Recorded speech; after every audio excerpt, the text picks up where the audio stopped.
జై శ్రీరామ్. అందరికీ నమస్కారం. వెల్కమ్ టు న్యూస్ అఖండ. నేను మీ కస్తూరి శ్రీధర్. మిత్రులారా, ఇప్పుడు మనం చర్చించుకోబోయేటటువంటి అంశం ఏంటే మీకు అసలు నవ్వాలో లేకపోతే ఆ దేశం గతి చూసి జాలిపడాలో కూడా అర్థం కాదనమాట. అట్లుంటది. ఒకప్పుడు మన దేశంలో పాకిస్తాన్ రాయబారిగా పనిచేసినటువంటి అబ్దుల్ బాసిత్ అనేటటువంటి ఒక పోరంబోకు విధవ ఇప్పుడు ఒక వింత వాదాన్ని అయితే తెర మీదకి తీసుకువచ్చాడు. అప్పట్లో వీడు జమ్మూ కాశ్మీర్ వేర్పాటువాదులను పిలిచి మన కళ్ళ ముందే వాళ్లకు ఏదో వీడికి అల్లుళ్ళు లాగా మర్యాదలు చేస్తా ఇఫ్తార్ విందులన్నీ కూడా ఇచ్చాడనమాట.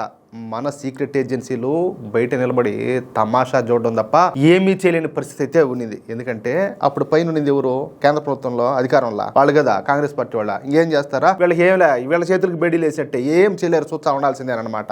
కానీ కాలం మారింది. కాలంతో పాటు మన భారత్ కూడా మారింది. ఇంతకీ ఇప్పుడు ఈ అబ్దుల్ బాసిత్ గాడు ఏమంటున్నాడో తెలిసిన, ఒకవేళ అమెరికా గనక పాకిస్తాన్ పైన దాడి చేస్తే వీళ్ళు తిరిగి అమెరికాను కొట్టలేరు కదా, అందుకే ఆ కోపాన్ని మన ఢిల్లీ అలాగే ముంబైల మీద అణుబాంబులు వేసి తీర్చుకుంటారంట. సిగ్గుండాల. మన ఆపరేషన్ సింధూర్ టైంలో మూలను బట్టి ఊరికనే కాదు వంగేస్తున్నారు, పిచ్చుకుని కొట్టారు. సిగ్గులే ఒకరమన్నా కూడా మీ బతుకులు జడ ఎంత కొట్టించుకున్నా కూడా వీళ్ళకి సిగ్గులే, మానవులే, లజ్జలే. వీళ్ళ బతుకేం బతుకు, ఇంత ముదృష్ట బతుకు. అసలు మళ్ళీ ఏం మాట్లాడతారో కూడా తెలియదు. అంటే వీళ్ళ లాజిక్ ఎట్టున్నదంటే, ఎవడైనా ఇప్పుడు సపోజ్ వీడు పోతా ఉంటాడు అనుకో, ఎవడైనా దోనబోయేవాడు కనుక వచ్చి ఇంటికి కొడితే ఏమే ఆ దెబ్బలు భరించలేక వాడినేమి పేగలేక ఆ పక్కన ఉండే వాళ్ళు కొడతారంట అమాయకుల్ని. ఇట్టున్నది వీళ్ళు చెప్పడం.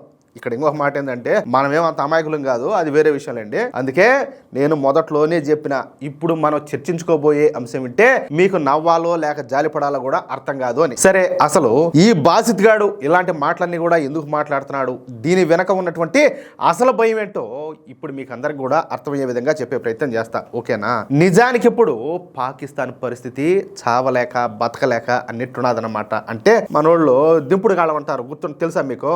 ఆ దింపుడు గాలం నెట్టున్నదన్నమాట. వీళ్ళ బతుకంతా కూడా ఒకవైపు చూస్తేనేమో అప్పులు ఊబి, మరోవైపు చూస్తేనేమో అంతర్గత కలహాలన్నమాట. వీటన్నింటి మధ్యన అమెరికా ఎక్కడ తమను ఇరాన్ లాగా టార్గెట్ చేస్తాదో అన్న వణుకు ఇప్పుడు పాకిస్తాన్ పాలకుల్లో మొదలైపోయింది. దీనికి కారణం కూడా లేకపోలేదు. మొన్ననే అమెరికా సెనెట్ ముందు ఇంటెలిజెన్స్ చీఫ్ అయినటువంటి తులసి గబార్డ్ గారు ఒక సంచలన నిజం చెప్పినారు. పాకిస్తాన్ ఇప్పుడు రహస్యంగా ఖండాంతర క్షిపణులను తయారు చేస్తుందని. అంటే ఇవి ఏకంగా అమెరికా మీద కూడా దాడి చేయగలవంట. అంటే ఏంటి? ఇప్పుడు తులసి గబార్డ్ గారు చెప్పిన దాని ప్రకారం ఇవి అమెరికా మీద కూడా దాడి చేయగలుగుతాయంట. ఎంతకు అంత సీన్ ఉండదబ్బా ఇలా పాకిస్తాన్కా? నాకే అర్థం కావడం లే. ఆమె ఏమో అబద్ధం చెప్పిందా అంటే ఆమె అబద్ధం చెప్పే రకం కాదు. వీళ్ళని చూడబోతేనేమో తిండికి తికానా లేదు. వీళ్ళేమో ఆ స్థాయి మిసైల్స్ తయారు చేసి వీళ్ళకి మళ్ళీ ఏం ముడ్డి నిలబడుతుంది కింద, మళ్ళీ ఏం నేల నిలుచారు వీళ్ళ బతుకులు చూడబోతే అట్టుండదు. నాకేం అర్థం కావడం లే ఈ విషయంలో. ఒకవైపు అమెరికా ఇచ్చేటటువంటి బిచ్చం తింటూనే మరోవైపు వాళ్ళకే గోతులు తీస్తున్నారు. అర్థమవుతుందా? భారత్ అంటే ఎలాగూ అమెరికాకు తలవంచదు. ఎందుకంటే మనం వాళ్ళని ఎట్టి పరిస్థితుల్లో కూడా అప్పులు అడగము ఏమే, కాబట్టి మనల్ని వాళ్ళు కూడా అదే స్థాయిలో గౌరవిస్తారు. ఇప్పుడు నేను నీ కాడికి వచ్చి చేయి జాపినా అనుకో, నేనంటే నీకు సులకనా? నువ్వు ఉన్నతంగా బతుకుతా ఉన్నావంటే ఏమవుతుంది? ఎదుటోడు కూడా గౌరవిస్తాడు అనమాట. ఇప్పుడు పాకిస్తాన్ బతుకట్టాడు కాదు కదా. కానీ పాకిస్తాన్ అనేది సింపుల్ గా చెప్పాలంటే ఒక పెంపుడు కుక్క లాంటిది అనమాట. యజమాని మీదనే కుట్రలు చేస్తే మరి ఇప్పుడు అమెరికా ఊరికే ఉంటుందా? అందుకే అమెరికా అలాగే ఇజ్రాయెల్ కలిసి పాకిస్తాన్ అణు ఆయుధాలను ఏ క్షణమైనా సరే లాగేసుకునే అవకాశం అయితే ఉందన్నమాట. ఎందుకంటే ఇప్పుడు ఈ అరబ్ దేశాలన్నీ కూడా పాకిస్తాన్ సపోర్ట్ చేస్తాయి. ఈ పాకిస్తాన్ వచ్చేసి కొందరు విషయాల్లో ఏమో డబుల్ గేమ్ ఆడుతూ ఉంటుంది, కొందరు విషయాల్లో ఏమో ఓవర్ యాక్షన్ దొబ్బుతూ ఉంటుంది. కాబట్టి వీళ్ళ దగ్గర ఉండేటటువంటి ఆయుధాలను లాగేసుకునే అవకాశం కూడా ఉండాలి. ఆ భయంలోనే ఇప్పుడు ఈ అబ్దుల్ బాసిత్ గాడు ఇలాంటి కారు కూతలన్నీ కూడా కోస్తున్నాడు. మమ్మల్ని గనక అమెరికా ఏమైనా అంటే మేము భారత్ పైన దాడులు చేస్తామని. అర్థమవుతుందా? ఇక్కడ ఇంకో విషయం ఏంటంటే, మనం ఒకసారి రెండు సార్లు కాదు, లెక్క లేనన్ని సార్లు వీళ్ళందరినీ కూడా కుక్కలను కొట్టి ఏ మూలన బారేస్తాం. అయినా కూడా వీళ్ళు సిగ్గు రావడం లే. ఎప్పుడైనా వీళ్ళ బతకలకు ఒక యుద్ధంలో అయినా కూడా మన మీద గెలిచిన సందర్భం ఏదైనా ఉండదా? లేకపోతే మనం చేసినటువంటి ఆపరేషన్స్ లో కావచ్చు, యుద్ధాల్లో కావచ్చు, కనీసం ఒక్కసారి ఏడైనా కూడా వీళ్ళు పై చేసి సాధించారా? ఎక్కడైనా ఒక సందర్భంలో వీళ్ళ కిందకి అన్ని పోకండాలా? ఈ అబ్దుల్ బాసిత్ కూసేటువంటి కారు కుత్తల పైన మన కేంద్ర ప్రభుత్వం అలాగే భారతీయ జనతా పార్టీ నుంచి చెప్పాలంటే ఉప్పెన లాంటి స్పందన అయితే వచ్చింది. ఈ విషయం పైన భారతీయ జనతా పార్టీ జాతీయ ప్రతినిధి తుహిన్ సిన్హా గారు మాట్లాడుతా ఈ అబ్దుల్ బాసిత్ గారికి నోరు మూయించినాడు. ఆయన ఏమన్నారంటే, ఢిల్లీ అలాగే ముంబైలోనూ పేల్చేస్తామన్నటువంటి బాసి బెదిరింపులు చూస్తా ఉంటే పాకిస్తాన్ ఇంకా ఈ ఆపరేషన్ సింధూర్ దెబ్బ నుంచి కోలుకోలేదని చెప్పేసి అర్థమవుతుంది. ఆ దేశం పూర్తిగా తన మానసిక నియంత్రణ కోల్పోయినట్టుగా కనపడుతుంది అని చెప్పి మాట్లాడినాడు. అంటే ఆ దేశంలో ఉండేటటువంటి నాయకులు మన దెబ్బకు తట్టుకోలేక పిచ్చోళ్ళు అయిపోయినారని చెప్పేసి సింపుల్ గా చెప్పినాడు. బీజేపీ నేతలు ఒకవైపు స్పష్టంగా చెప్తున్నారు, ఒరే నాయనా ఇదేందా 1990లో నాటి భారత్ కాదు ఇది, ఇప్పుడుండేది వచ్చేసి మోడీ గారి నేతృత్వంలోనే నవ భారతం అని చెప్పేసి వాళ్ళు స్పష్టంగా చెప్తున్నారు. మీరు గనక ఒక రాయి విసిరితే ఏకంగా మేము మీ ఇంటినే కూల్చేస్తామని చెప్పేసి స్పష్టంగా చెప్తున్నారు. ఆ భయం ఇప్పుడు పాకిస్తాన్ కూడా ఉండాలా, అవునా కాదా? మనోళ్ళు పెహల్గామ్ లో గెలికిపోయినారు, ఏమైంది? ఆపరేషన్ సింధూర్ పేరుతో వంగబెట్టి మింగదొబ్బినారు. అట్టే ఊరికే కూడా కాదు, అట్టుంటది అనమాట మన వాళ్ళతో పెట్టుకుంటే. ఉగ్రవాదం లేకుండా బతకలేనటువంటి పాకిస్తాన్ ఇలాంటి మాటలన్నీ కూడా మాట్లాడడం చూస్తా ఉంటే తన గోతిని తానే తోకున్నట్టుగా కనపడుతుంది అనమాట. పాకిస్తాన్ ప్రయోగించినటువంటి ఈ బాలిస్టిక్ మిసైళ్లను మన ఆకాశ క్షిపణి వ్యవస్థ గాల్లోనే చిత్తు చేసేసింది. అప్పుడు మన దగ్గర ఉన్నటువంటి మహాశక్తివంతమైనటువంటి S-400 అవసరమే రాలా. ఇకపోతే మన స్వదేశీ ఆకాశ మిసైల్స్ దెబ్బకు వాళ్ళ డబ్బా మిసైళ్ళన్నీ కూడా తుక్కుగా పేలిపినాయి. మరి అలాంటిది ఈ ముండాగుడుగులంట ఢిల్లీ మీద అదేవిధంగా ముంబై మీద దాడులు చేస్తారంట. కనీసం వీళ్ళు ఇవన్నీ మాట్లాడుతూ ఉంటే భయపడడానికి బెదిరిపోవడానికి మనం ఏమైనా అమాయకులమా, లేకపోతే మనమేమైనా పిల్లబచ్చాలమా అంటాలే. ఇవన్నీ కేవలం పిచ్చోళ్ళు కనేటటువంటి పగటి కళలే. అర్థమవుతుందా? సరే, ఇదంతా కూడా ఒక ఎత్తు అయితే పాకిస్తాన్ లోపల జరుగుతున్నటువంటి రచ్చ ఇంకొక ఎత్తు అనమాట.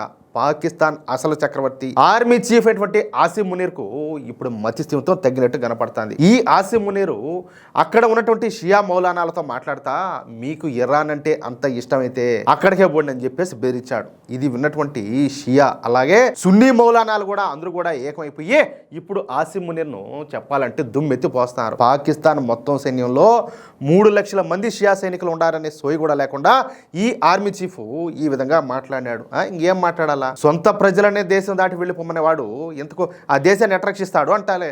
అర్థమవుతుంది మీకు. ఇక్కడ మరొక ముఖ్యమైన విషయం ఏంటంటే పాకిస్తాన్ దేశ స్థాపకుడైనటువంటి జిన్నా కూడా షియానే అన్న విషయం చూడబోతే వీళ్ళందరూ కూడా మర్చిపోయినట్టున్నారు. ఇప్పుడు జిన్నా ఉన్నాడు కదా, అతను కూడా షియానే, అతను సున్నీ ఏం కాదు. ఆ జిన్నాకు నమాజ్ ఎలా చేయాలో కూడా తెలియదంట. కానీ ఈ సున్నీలందరూ కలిసి జిన్నాను ఒక పావులాగా వాడుకున్నారు. ఇవాళ అదే షియా వర్గాన్ని వెళ్ళగొట్టాలని చెప్పి చూస్తే ఈ పాకిస్తాన్ అనేది మరో 2 ముక్కలు అవడం ఖాయం అనమాట. దాంట్లో మాత్రం డౌట్. మరోవైపు ఈ దురంధర్ సినిమా వచ్చింది కదా, ఈ దురంధర్ సినిమాలో చూపించినట్టుగా పాకిస్తాన్ గడ్డ పైన ఉగ్రవాదుల ఏరవేత అనేది వేగంగా జరుగుతూనే ఉండదు. దాని పాటిగా జరుగుతుంది, అదేం ఆగల. లష్కరే తోయిబా కమాండర్ అయినటువంటి బిలాల్ ఆరిఫ్ సలాఫీని మురిద్కేలో ఈద్ నమాజ్ చదువుతా ఉన్న సమయంలో ఎవరో ఫినిష్ చేసేశారు. ఆ సినిమాలో ఈ జమీల్ జమాలి క్యారెక్టర్ చూశారు కదా, అరే బేటే అంటా ఉంటాడు. ఆ క్యారెక్టర్ చూసి మురిసిపోయినటువంటి నబిల్ గోబల్ లాంటి వాళ్ళు ఇప్పుడంతా కూడా వణికిపోతారు. ఎందుకంటే పార్ట్ 1 వచ్చినప్పుడు అది నా క్యారెక్టర్ అని చెప్పేసి పెద్ద గొప్పగా చెప్పుకున్నాడు ఆయన గారు. పార్ట్ 2 చూసేటప్పటికి ఆడ ఏం ఉడుకు మొదలైపోయింది అంటే ఎట్టున్నది అనమాట. ఎందుకంటే ఆ సినిమాలో ఆ క్యారెక్టర్ ఇండియన్ ఏజెంట్ అని చెప్పేసి తేలిపోయింది అనమాట. దీంతో పాకిస్తాన్ ఆర్మీ ఎక్కడ తమను లేపేస్తాదని చెప్పేసి అక్కడ ఉన్నటువంటి రాజకీయ నాయకులంతా కూడా ఇప్పుడు గజగజలాడుతున్నారు. పాకిస్తాన్ గడ్డపైకి ఎవరో వస్తున్నారు, భారత శత్రువులందరినీ కూడా ఏరిపారేస్తున్నారు. అది ఎవరు అన్నదే పాకిస్తాన్కు చెప్పాలంటే ఒక అంతుచిక్కన ప్రశ్నగా మారిపోయింది. అసలు గొడవ ఇరాన్కి అలాగే అమెరికాకి మధ్య ఉంటే మధ్యలో ఈ దరిద్రపు దేశం ఎందుకు దూరి సాగు దెబ్బలన్నీ కూడా తింటాంది? వీళ్ళకి అంత అవసరమా? వీళ్ళ బతుకులుక ముందుగానే మింగన మెతుకులే రొట్టె కూడా అడుక్కోవాలా? వీళ్ళకి ఎందుకే ఈ పొగండాలన్నీ కూడా? ఇరాన్ తన పైన దాడి జరిగితే అమెరికాను తాకలేక చుట్టుపక్కల ఉన్నటువంటి అమెరికా స్థావరాలను అలాగే అరబ్ దేశాలను కొడుతుంది. ఏది అమెరికాని ఏం చేయలేక. అదే పిచ్చి పాలసీని ఈ పాకిస్తాన్ కూడా ఫాలో అవ్వాలని చెప్పేసి ఆలోచన చేస్తా ఉన్నట్టున్నది. కానీ ఒక్కటి మాత్రం గుర్తు పెట్టుకోవాలా, ఇప్పుడు ఏంటంటే అరబ్ దేశాలంటే వాళ్ళకి అంత సీన్ లేదు, వాటి మారి కాదు కదా మనము. అందులోనూ వీళ్ళకు ఇలా పాకిస్తాన్ వాళ్ళకు చాలా అనుభవాలే ఉన్నాయి. ఒక్కటి గుర్తు పెట్టుకోవాలా, భారత్ అనేది ఎవరికి తొత్తు కాదు, ఎవరికి బానిస కాదు. మనల్ని తాకాలనుకుంటే పాకిస్తాన్ అనేటటువంటి దేశమే ప్రపంచ పటంలో కనపడకుండా పోతుంది. అమెరికా అలాగే ఇజ్రాయెల్ వేసేటటువంటి స్కెచ్ లో పాకిస్తాన్ బలిపశువు అవడం ఖాయం. ఒక పక్క చూడబోతే తిండికి గెత్తలేదు కానీ ఈ అణుబాంబుల ముచ్చట్లు మాత్రం ఓయమ్మ కోటలు దాటిపోతాయన్నమాట. ఈ అబ్దుల్ బాసిత్ లాంటి వాళ్ళు ఇస్తున్నటువంటి ఈ స్టేట్మెంట్లు కేవలం వాళ్ళ అసహనానికి భయానికి నిదర్శనం అనమాట. ఇలాంటి వెరిపు కోతలన్నీ కూడా వస్తే కుక్క నక్క ఏకమైపోయి పాకిస్తాన్ అంటే చీల్చి చెండాడడం ఖాయం అనమాట. అంతెందుకు ఇప్పుడు తాలిబాన్లు చాలు ఆఫ్ఘనిస్తాన్ వాళ్ళు, వాళ్ళకు చేయాల్సిన సపోర్ట్ గానే వాళ్ళు చేస్తే వాళ్ళకి అందాల్సినట్టు వాళ్ళకి అందితే వాళ్ళు చాలు వీళ్ళ బతకలకు. ఇక్కడ ప్రతి ఒక్కరు కూడా ఒక విషయాన్ని గుర్తించుకోవాలా, అఖండ భారత వైపు అడుగులు పడుతున్న వేళ ఇలాంటి పిచ్చి దేశాల అంతం మన కళ్ళ ముందే చూడబోతున్నాం. అదేం పెద్ద టైం కూడా ఏం పట్టదు. మీకు ఏమనిపిస్తుంది? అబ్దుల్ బాసిత్ వ్యాఖ్యలపైన మీ అభిప్రాయం ఏంటి? కింద కామెంట్ బాక్స్ లో తప్పకుండా తెలియజేయండి. ఈ వీడియో కనుక మీకు నచ్చినట్లయితే లైక్ చేసి మీ వాట్సాప్ గ్రూపుల్లో తప్పనిసరిగా షేర్ చేయండి. అలాగే ఇలాంటి మరిన్ని ఇంట్రెస్టింగ్ అప్డేట్స్ కోసం మన న్యూస్ అఖండ ఛానల్ని ఇప్పుడే సబ్స్క్రైబ్ చేసుకోండి. జై శ్రీరామ్, జై హింద్, భారత్ మాతాకి జై.